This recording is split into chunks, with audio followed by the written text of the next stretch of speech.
Hey everyone, this is Kyle Haines with Build Consulting.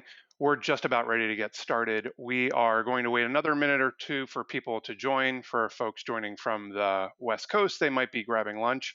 So I'll go back on mute and we'll be starting the webinar shortly. All right, let's go ahead and get started. We are recording today's webinar. So for folks that joined in late, your colleagues, friends, family, please let them know that after today's webinar, we will be making the recording available. I wanted to welcome everyone to our webinar for November 2020. We present it in partnership between Build Consulting and Community IT. In today's webinar, two of our experts are going to be answering questions that were submitted in advance of the webinar that will hopefully help you figure out how to select the best software for your organization. We're going to be covering questions about software selection, about project leadership, change management, how to involve stakeholders, and what you should think about when you're evaluating platforms, when you're thinking about changing business processes, and more. You can read more about this topic in our blog. It's something we talk about frequently. We'll provide a link near the end of the webinar. And if your question doesn't get answered in today's session, please contact us for an answer. We'll give you some information about how to contact us, and we're happy to answer any questions that we're not able to get to.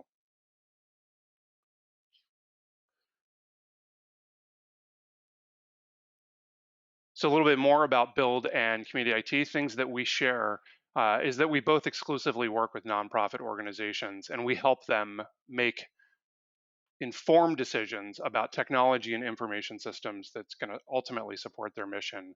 We both approach our work collaboratively, and we're most satisfied, I think, when we're able to empower our clients to make informed choices for their organization. Some of the ways that Build leads in the social good sector is we work on projects that range from assessments to selections and implementations. We also serve as part-time and interim CIOs. Both David and I, who's on today's webinar with me, are part-time interim CIOs. And then lastly, for clients, we work as outsourced CRM managers. We were founded in 2015.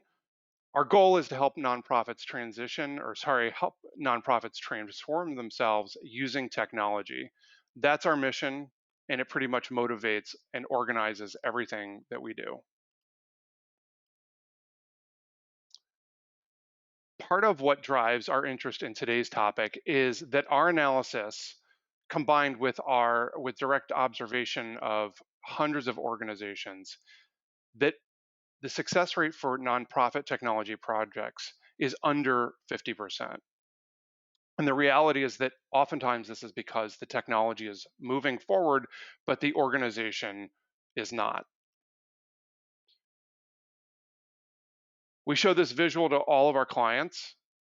It usually resonates. It gets a laugh, sometimes rounds of applause. It stands for old organization plus new technology equals expensive old organization. So our belief is that in order to take advantage of any new technology, it's your organization that has to transform to work in new and hopefully better ways. So originally there were going to be three of us for today. Unfortunately, Peter Maris is not able to join us. He was going to serve as the moderator. So you're stuck with me both moderating and presenting today, but I'm Kyle Haines. I'm a partner at Build Consulting. I was one of the founding partners. I have a long history in nonprofit technology. It's pretty much where I have spent the entirety of my career, including working at a nonprofit for the first 5 years of my career. And I'm happy to welcome David, one of my colleagues, and he is the other expert for today's session. David, why don't you take a moment to introduce yourself?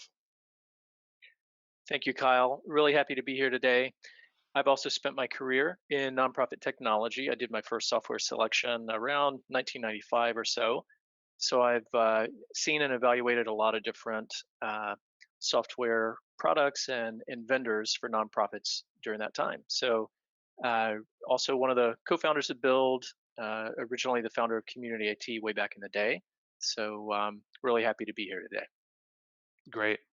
Yeah, and the truth is that David and I don't get to work on that many projects together recently. So today's going to be really interesting because I know obviously both of us work together, but we have different experiences with different clients. So David, I'm super excited to hear your answers to some of these questions, and I'm sure I'll learn from you today as well. So we got a bunch of Likewise. questions. What's that? Were you saying that you probably are going to get more from me than I'm Uh, going to get from you? exactly. I Got it. technically said likewise, but that's a good paraphrase. So we got a bunch of questions in advance, and we tried to boil them down into 11 that we'll plan on answering during the session. If we have extra time, we're going to answer questions we get during the webinar. There is a chat function within the webinar. Hopefully everybody at this point knows how to use those. Please feel free to submit your chats or your questions rather, and David has volunteered to keep an eye on those, and if we have time, intersperse them in today's presentation or get to them at the end. The first question: last time we did a big CRM project, it didn't work, and how can we prevent that in the future? And David, if it's cool with you, I'll take the first stab at this. Um, I know Go for it. earlier we had quoted the success rate of 50% of technology projects failing. This is entirely anecdotal, but I'm guessing that less than 10% of the time, it's really about the technology.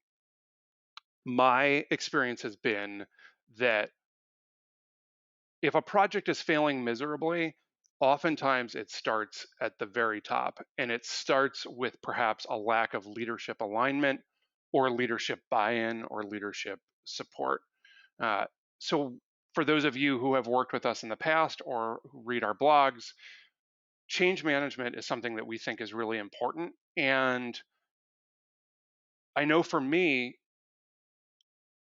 really fully appreciating the value of change management and really understanding that a big part of change management is not only focusing on the people who are going to be asked to make the change, but it's also focused on the people who are expect to endorse and advocate and champion the change.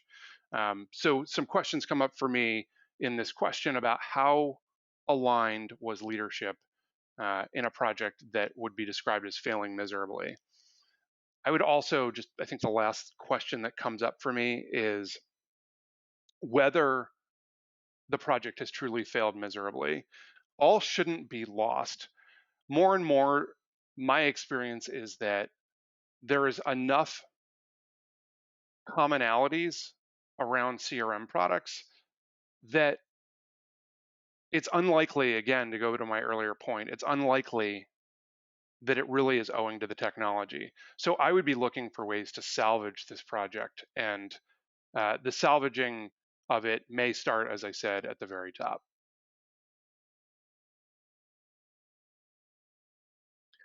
So I think, Kyle, I'll just quickly add a little something to that. I agree with everything you said. And I think another thing that's important is just making sure that internally you're really bringing certain types of leadership to the project, certainly project management, which everyone probably already thinks about. But I also think about communications plans, and I think about a change management lead, and roles like that. In a small nonprofit, maybe project management, change management, communication plan is something that one person can be responsible for.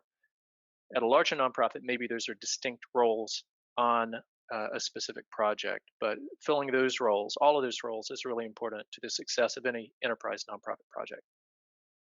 My wife would probably kill me for not having made that excellent point, David, because that's exclusively what she does for a large corporation. Is there's a team that entirely focuses on internal communication, and obviously much of that is around change itself. And so that's a really good point. I had forgotten to mention that. I'll just point out this is being recorded, so thank you for that compliment. You're right. I think we have pretty sophisticated editing software, so I'm anticipating All we'll right. edit that afterwards. All right, let's see what the next question was. So we're about to select a software system. What are the top two or three things we can do to make the selection successful or more successful? David, why don't you take So that one? Yeah.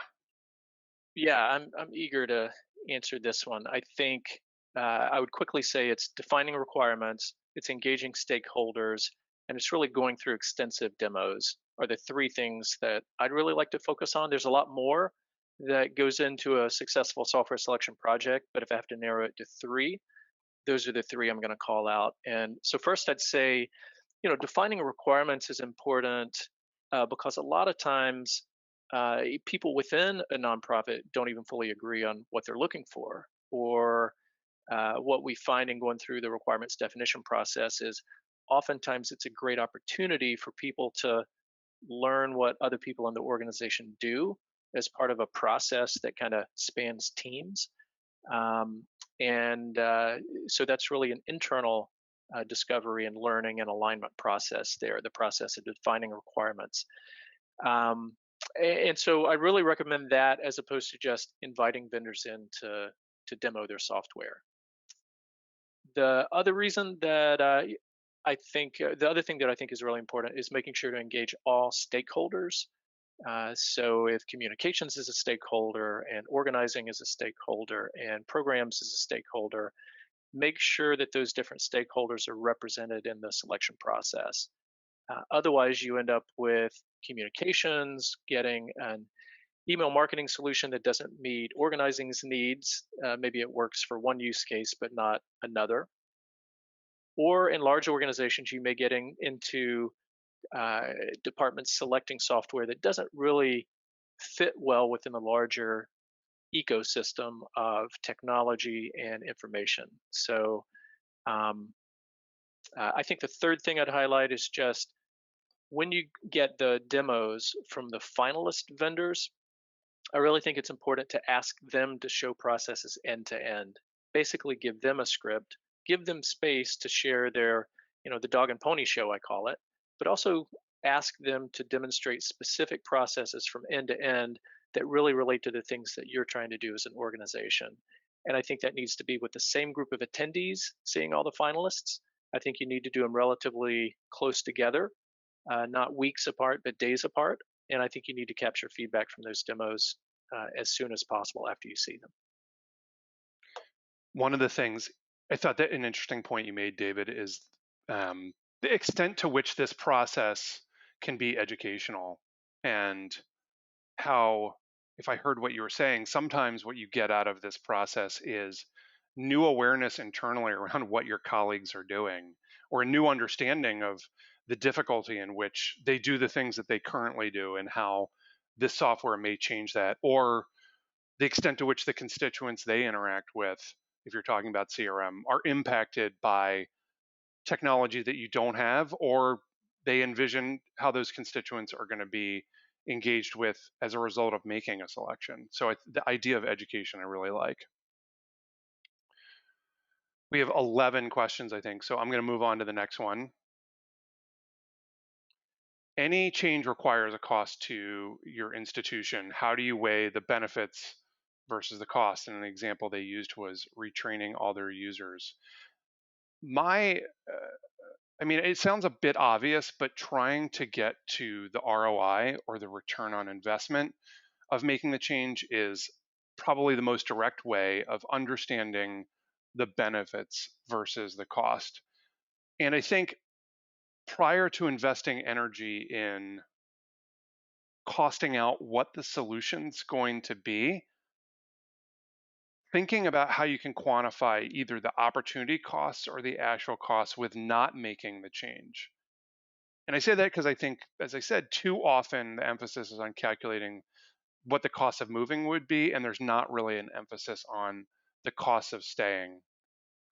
And I think there's one opportunity cost that I think oftentimes get missed, and that's the opportunity cost of diverting staff energy, diverting investment, diverting focus away from what you're working on now, and diverting it to a technology project that may not truly move the needle that much. And because so many of the questions today have been about fundraising, often I've seen this emphasis on moving fundraising systems because the perception is that by moving, it's going to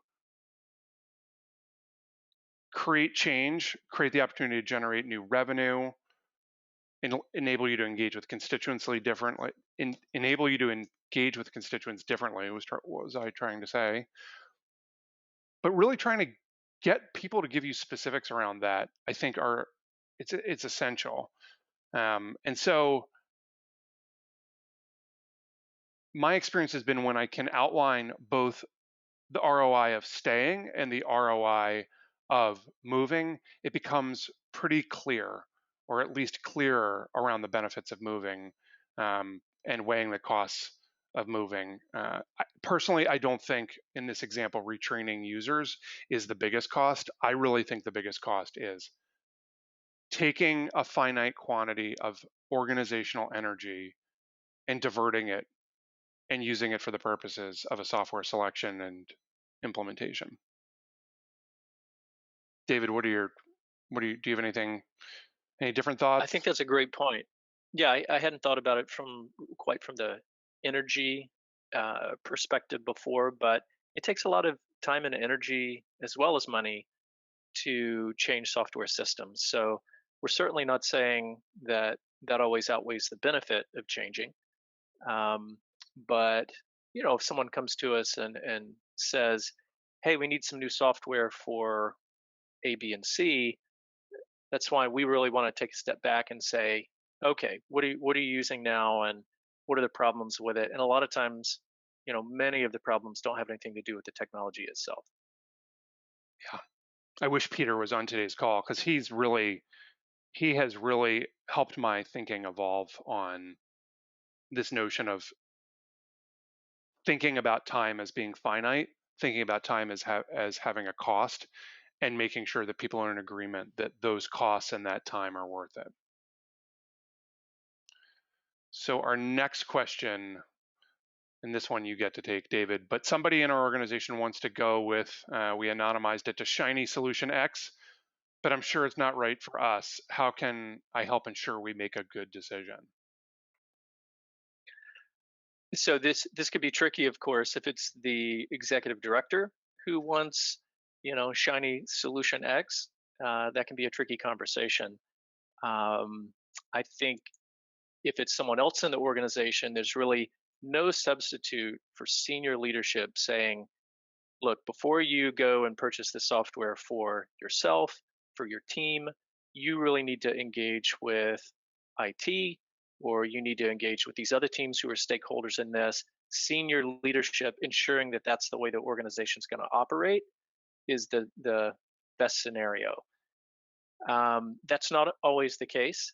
And so I really encourage, if you're in a position to engage whoever wants this new software around what the business value of this is going to be. What are the objectives? Who are the stakeholders?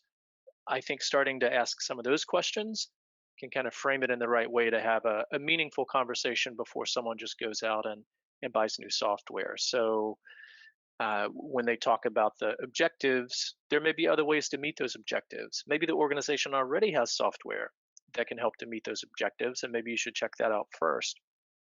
With respect to other stakeholders, maybe there are other requirements that aren't being considered that would affect what the choice would be. So I think just having a conversation with the person or the team around those things, business value, objectives, and stakeholders, is a good entry point for kind of taking a step back.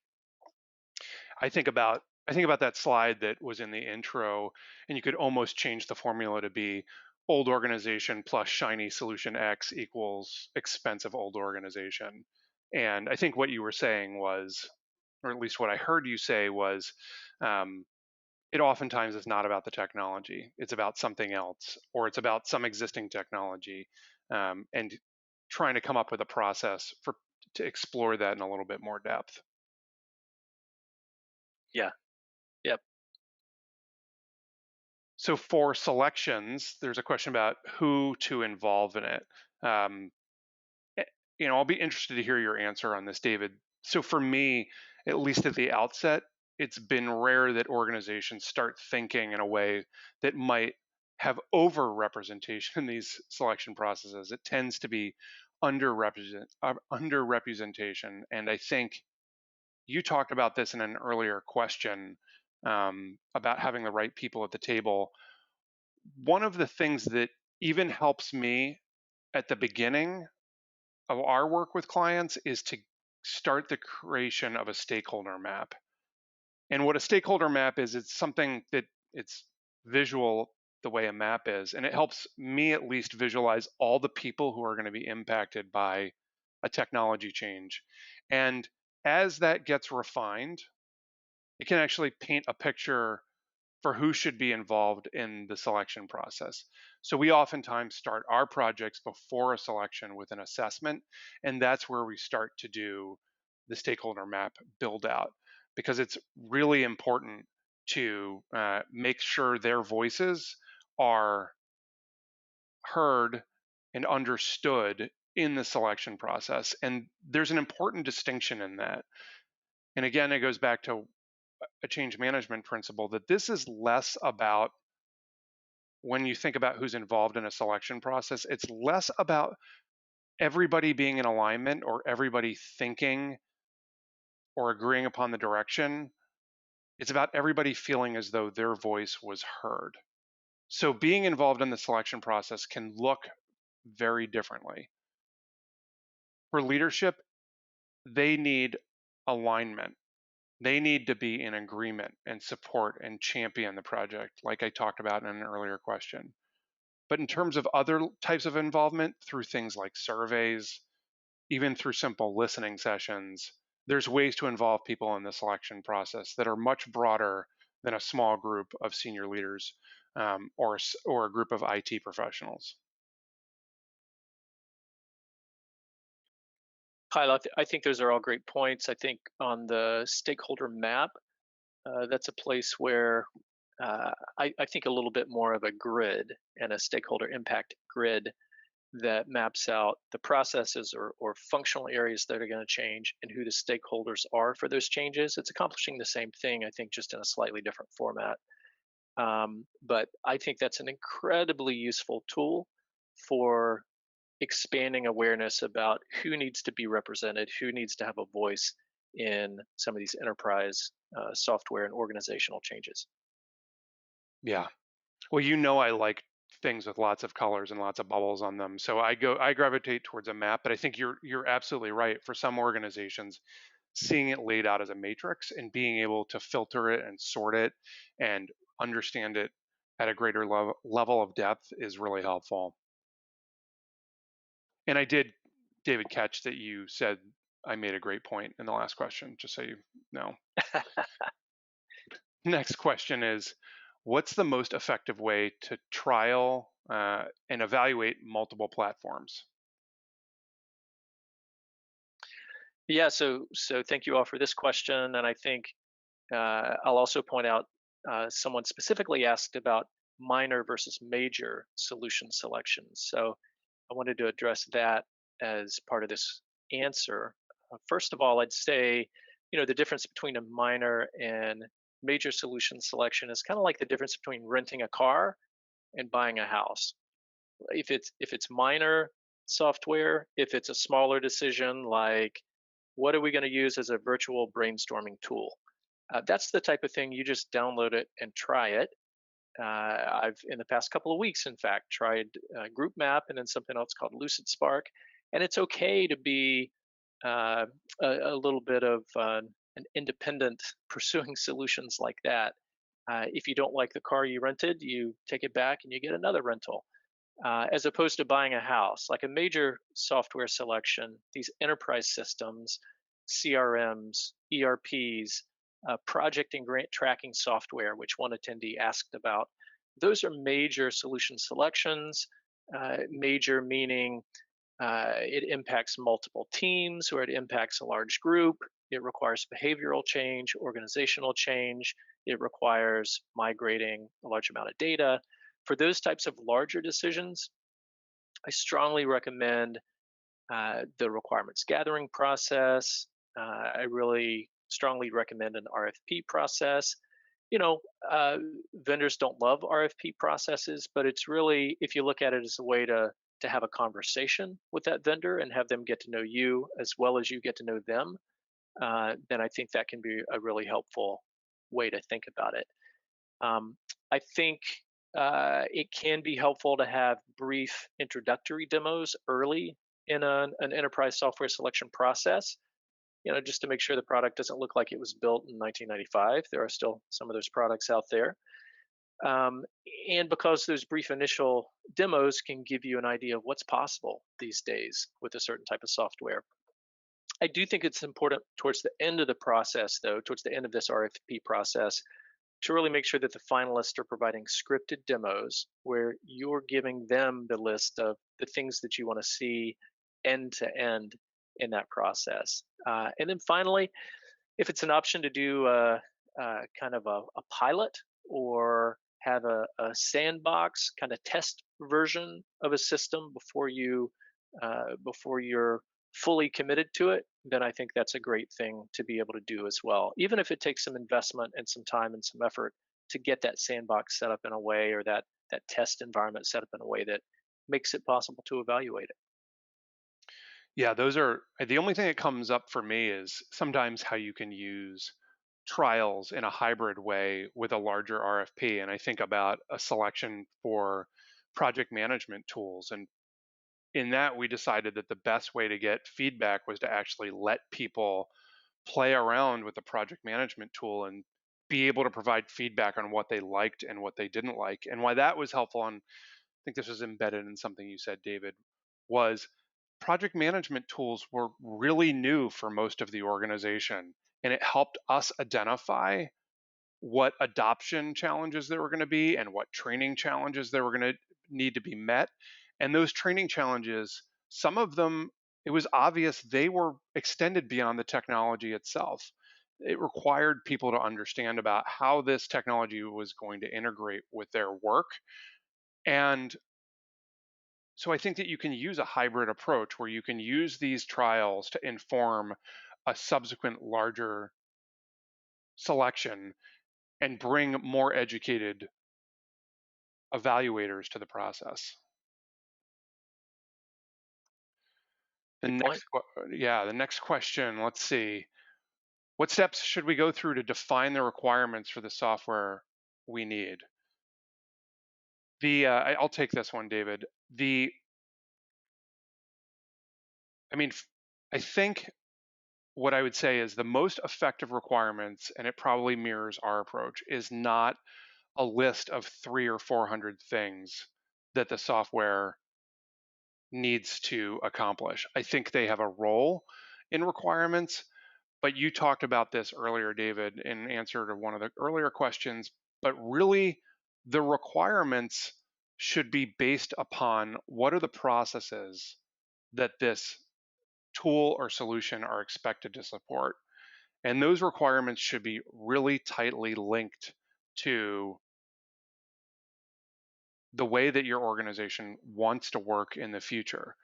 I think a lot of the software vendors who are on today's call, oftentimes they'll say they get RFPs that are spreadsheets with hundreds and hundreds of requirements. And some of those requirements look like they were developed a long, long, long time ago with requirements that pretty much anyone would be able to meet. So it's akin to identifying a requirement for your car that it has a steering wheel and a horn.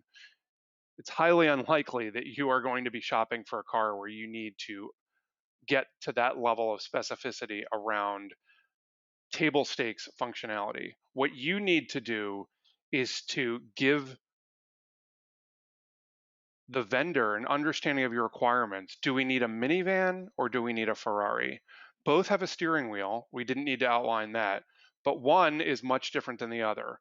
One is going to be awful to load a car seat into. The other one is going to be awful to take someone out on your first date with. And I'll let people make their own judgments about which one is which. The next thing I'd say is I think of two types of requirements gathering. One is where the organization already understands how it wants to work and can envision that in some level of detail. And the other one is where the organization has perhaps an overall vision, but they have no clue or no experience with what that process might look like.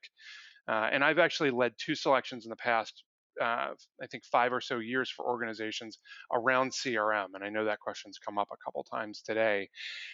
They understood what CRM was and what it could do, but they didn't know what it looked like in practice. And they both shared this idea. They knew they needed to better manage and engage with constituents and manage those relationships. But they didn't really understand in concrete ways how it was going to change the way that they worked. And so it goes back actually perhaps to the last question. Where does that education happen? How do you educate them on what the future might look like? When does it happen? Does it happen during the selection process, or do you rely on an implementation partner? And to try to weave that just a little bit more concretely in my last into the last question rather is that by trialing and demoing software, sometimes that helps uncover requirements that people would have never considered before. So um, I said a lot there. I think that the main question that we have, or at least that I have when I start with a nonprofit, is how important is it to define the future state and to what level of detail before you start implementation? And there are two different approaches. One is to do it pre and to ask people to do it in advance, and the other one is to really put the emphasis on finding a strong partner or a strong vendor who can help walk with you to do that in the implementation itself. And I think the quick thing I'd add to this is I do think the learning process really starts even before you're in the software selection process. It's just starting to talk about your processes. Then it's in the vendor demos and that software selection process. And then it's even more so during implementation. So I think throughout the process, we did get a comment from Catherine. Thank you for the comment. And I thought it was especially relevant here. But one of the things she sees a lot is people document requirements based on what they don't like about the current solution and sometimes completely ignore things that they absolutely must have because they're so focused on what to avoid. And I think that's a great point. I'm working with a client right now where we spoke last spring about what the current products could not do or what they did not have it configured to do in an attempt to use that product more effectively.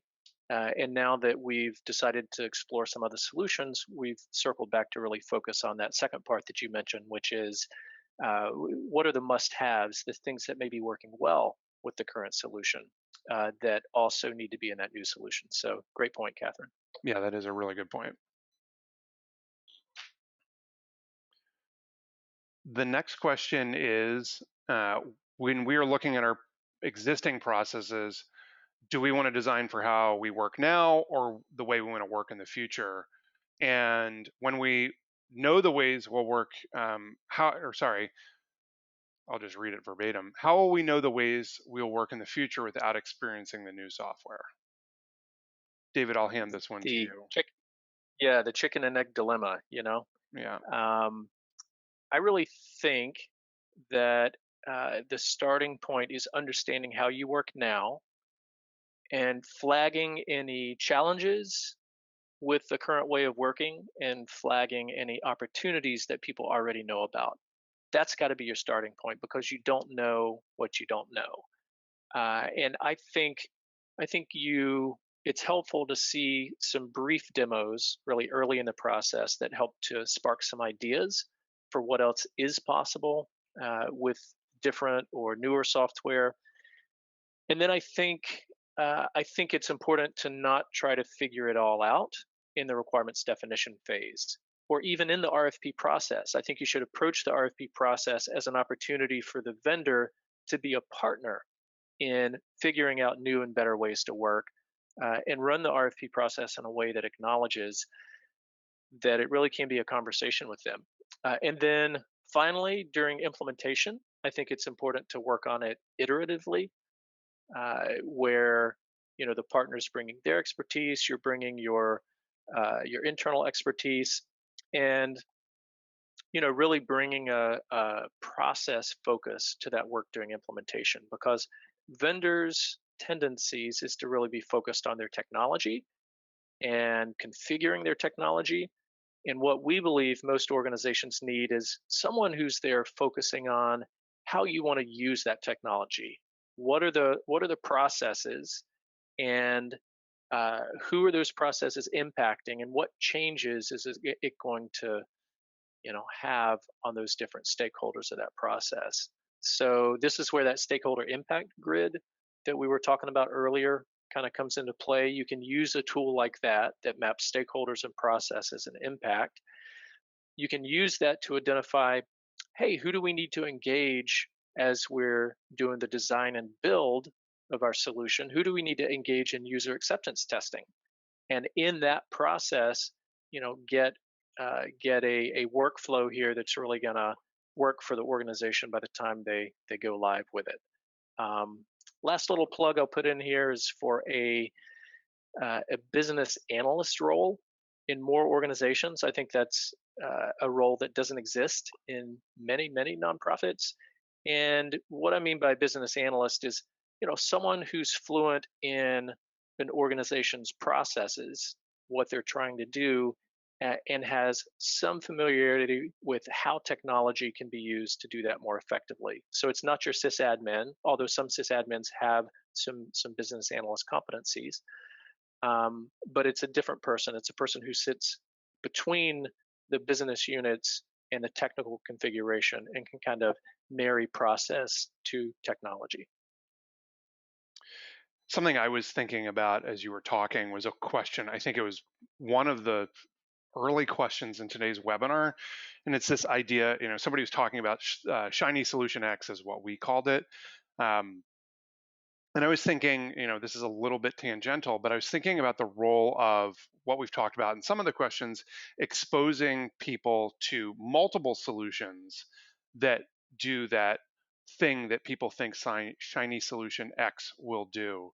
And then perhaps what it does is it makes it less about, I hate what we have and I want something new and I know what it is and it does it better. And my thought is, David, that what that does by saying it helps by seeing multiple shiny object X's or shiny product X's, that really anyone might be able to do that, but it's about how the organization wants to work in the future. And it might cause organizations to ask the last part of that question, which is, okay, I get that all of these new things do that thing. How do we want to work in the future?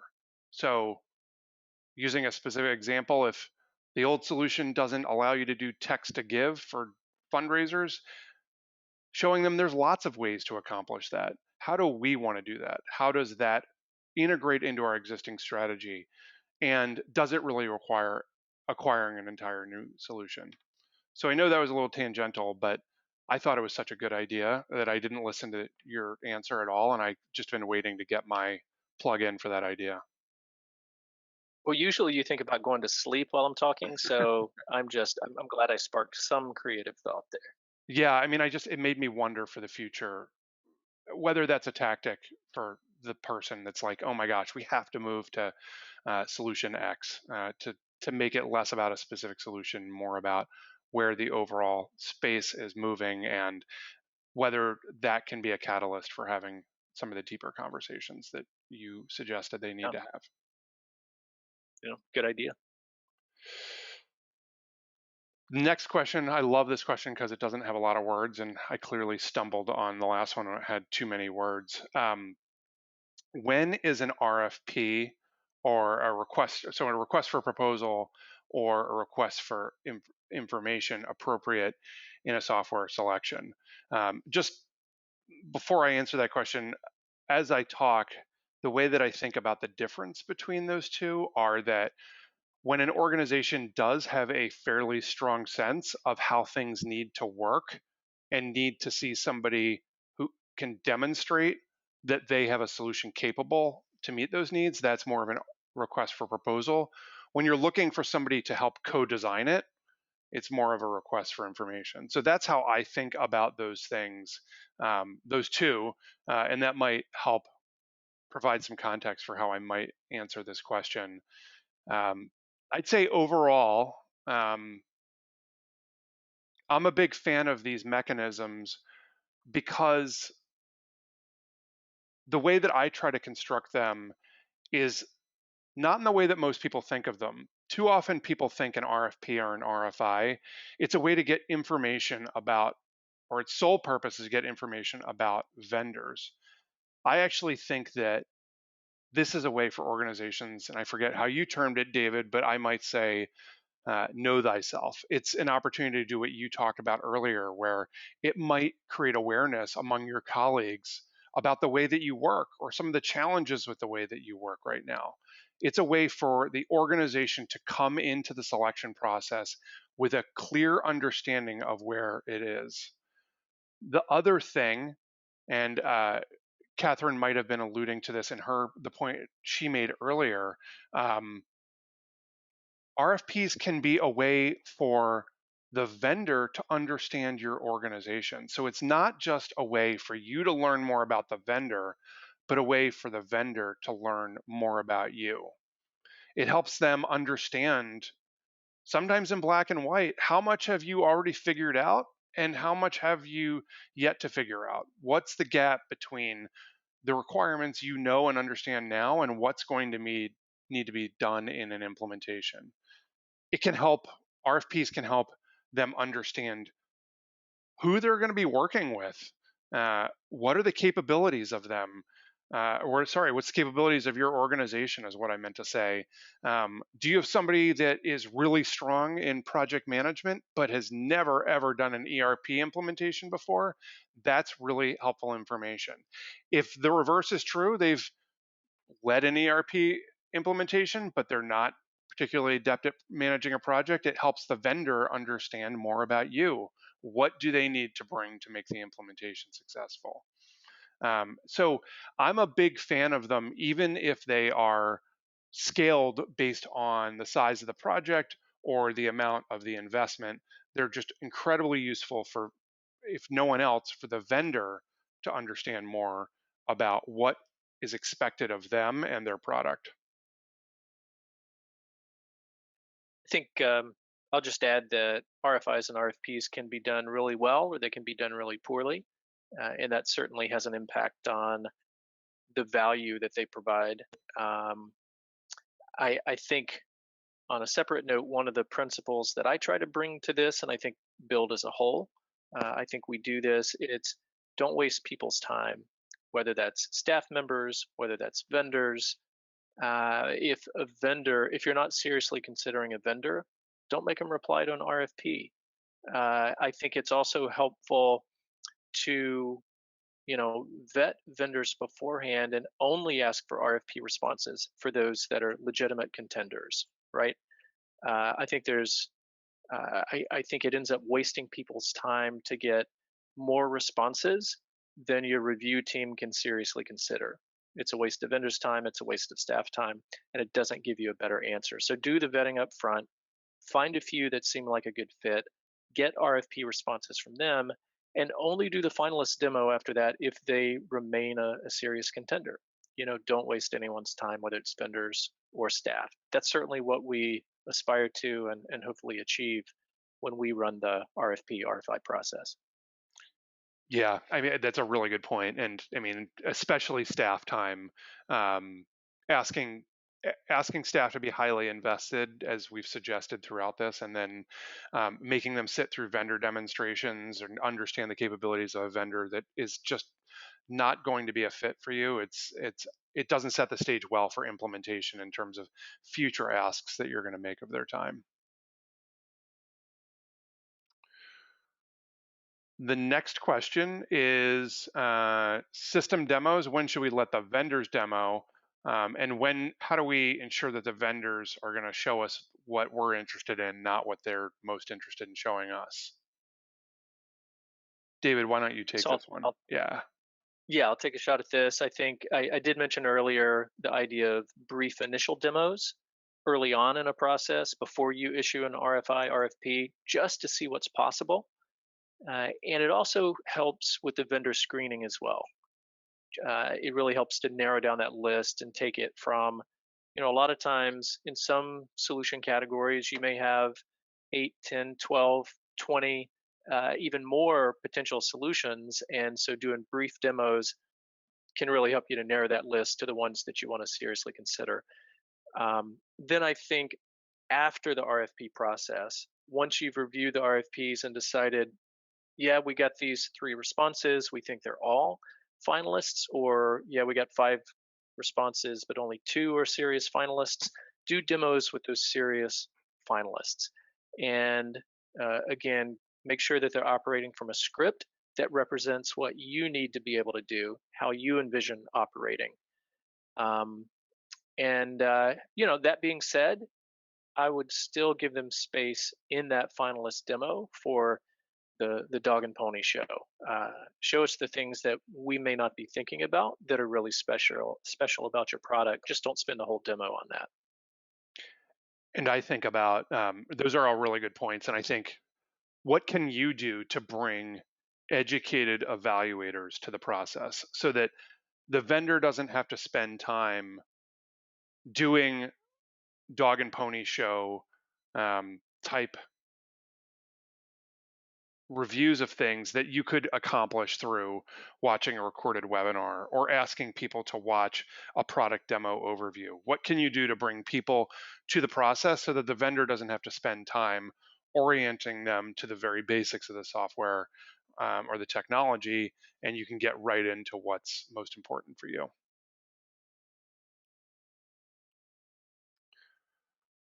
So this is, David, this is the last question that we got in advance of today's webinar.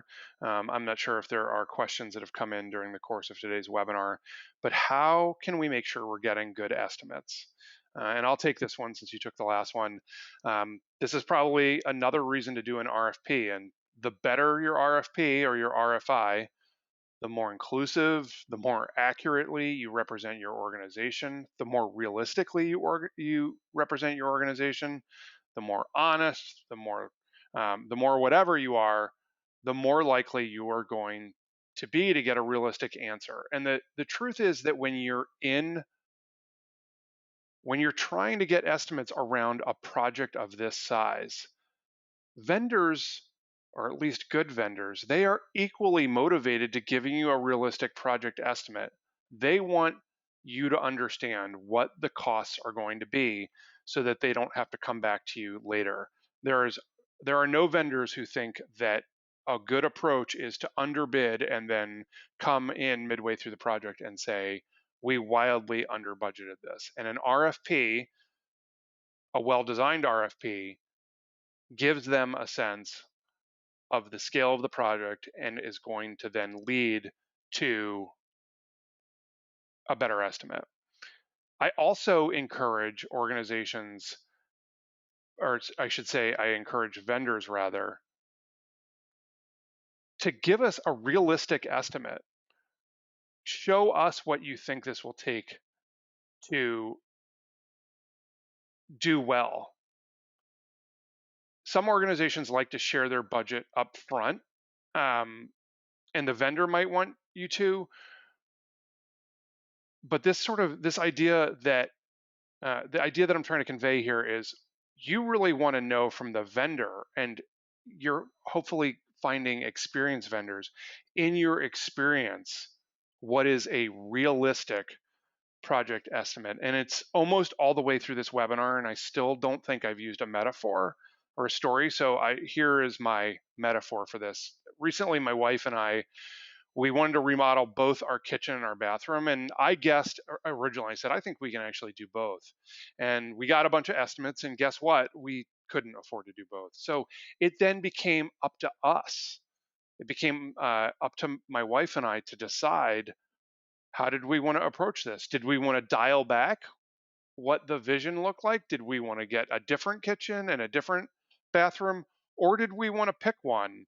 And ultimately, we decided we wanted to pick one and wait on the other. But if I had started and said, we only have $10,000 and we have to do both, I risk getting a kitchen and bathroom that might not have indoor plumbing. And it definitely wouldn't be something that we wanted. And lastly, I'll say this,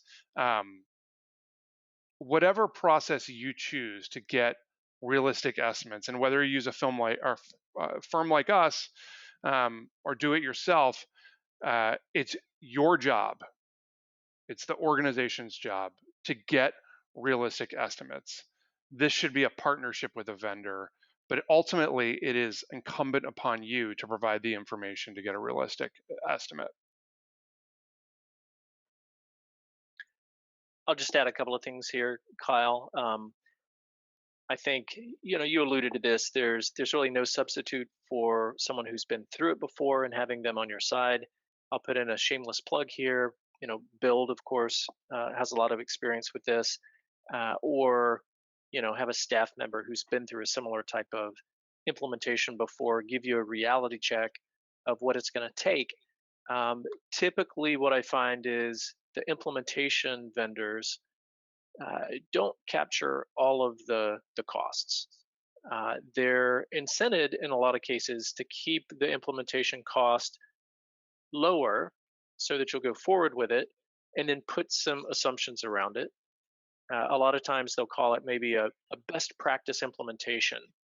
And for some organizations, that's realistic. You check some boxes on a form, they configure it according to that, what you selected from the menu, and maybe you're done. Most of the time, I don't think that's how implementations go. Most of the time, it requires some discovery, some customization, meeting unique needs. And so I typically recommend at least a 25% contingency on the implementation labor, if not 50% sometimes from what the implementation vendor initially says. And I don't think the nonprofit needs to share that they're doing that. I think it's better to keep it in reserves because things will come up in any enterprise software implementation that you need to be prepared for it with a budget. Um, and then, I think the last thing is just make sure you read. I mentioned the assumptions. Make sure you read the contract and how they frame the implementation in their contract. What are the assumptions that they're making about the implementation, and are those accurate for your organization? A lot of times it's easy by the time you get to the contracting stage to just sign off and say, let's go, when all of your assumptions are based on what you think they said, not what's written in the contract. And that I've seen get some organizations into trouble. I love the idea of having sort of an internal budget and a budget that you share with the vendor itself, so that you are already prepared if those sort of unknowns come up or something that was unexpected comes up. I think that's a great idea. Yeah, and David, I'd say, keep keep a card that you can play, right? You don't have to play all of your cards at the beginning. Um, yeah, and I'll just add here, not specifically related to this, we did get some other questions. I think some of those questions are outside the scope of this webinar. There was a question about the NIST framework, which is a cybersecurity framework. Community IT may have a webinar about that. I'm just saying, I don't know that that's the type of thing that they have any webinar plans for, but it's a little bit more the type of topic that they would tend to cover in a webinar. Someone else asked about not-for-profit legal services setting and leading software vendors. I think that very specific conversation is probably more appropriate for a one-on-one conversation. So please feel free to reach out to us about that. And then we also did get a question, Kyle, about which platforms perform the widest array of functions, and what tips can we use to try to figure out if that path is a good fit? And I'll just point out we do have other webinars on what it means to take a platform approach and when is a platform right for you. And I would encourage you to look through our history of webinars for uh, some some of those topics. CRM platforms like Salesforce and Microsoft Dynamics are not the only way to go about that type of project. There are definitely other options, ERP options. There are alternatives such as individual solutions combined with middleware. But that's a whole topic unto itself. So please look at our history of webinars for more on that. and I think what's interesting is, you know, for organizations that are thinking about moving to platforms, and I'm sure that this is touched upon in a webinar or a blog post that we've done, is that those have sometimes significant staffing considerations. And staffing changes. It might be entirely new roles. You answered in an earlier question, David, this idea of a business analyst role and it not being present in a lot of nonprofits. For for platforms, there's also um, sort of architecture roles, there's technical roles, and answering the question about how your organization is going to support those roles via either staff or through outsourced vendors. I think that those are important considerations for people who are thinking about making a move to a platform.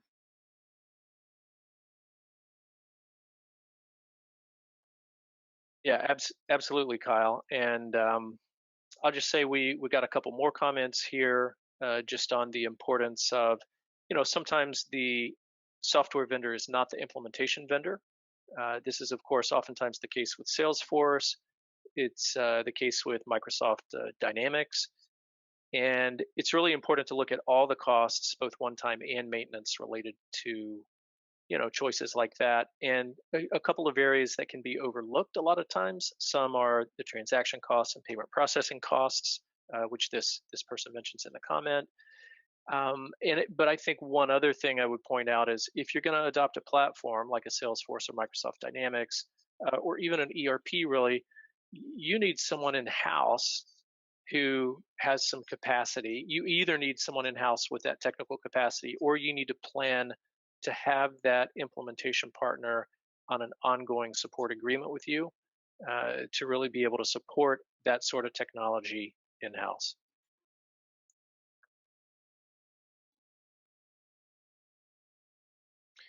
So, David, I'm looking at the time. We have just about 2 minutes left. We probably have time for one more question if we have them. Otherwise, I can wrap us up and share more information about how people can get additional information, some of the resources that you talked about. But I'm not sure if we have any questions left in the queue. I think that's it. Why don't you go ahead and wrap us up? Excellent. Well, first of all, David, great to do a webinar with you today. You did deliver on my hope that you would give me new perspective and new learning. So I really appreciate you being here today.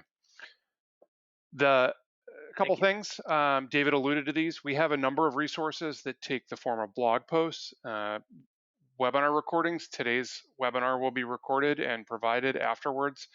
We'd also encourage you to subscribe to our newsletter, which is a great way to find out about new content that that we've developed, what be that blog posts or webinars. Here are some ways that you can directly engage with us. David offered to answer a question specifically about the nonprofit legal services setting. There's information about how to reach out to us via email, connect with us on Twitter, connect with us on LinkedIn. And then lastly, Community IT is doing a webinar January 27th from 3 to 4 p.m. Nonprofit technology trends and roundtable. I will be interested to see, given some of the recent security events of 2020, the extent to which they touch on security. You mentioned them being Community IT being a great resource for those types of conversations, David. So please do join in on the 27th. And lastly, I just wanted to thank everybody for joining today's webinar. And I hope everybody here in the US has a great Thanksgiving, and we appreciate your attendance today. Thanks so much.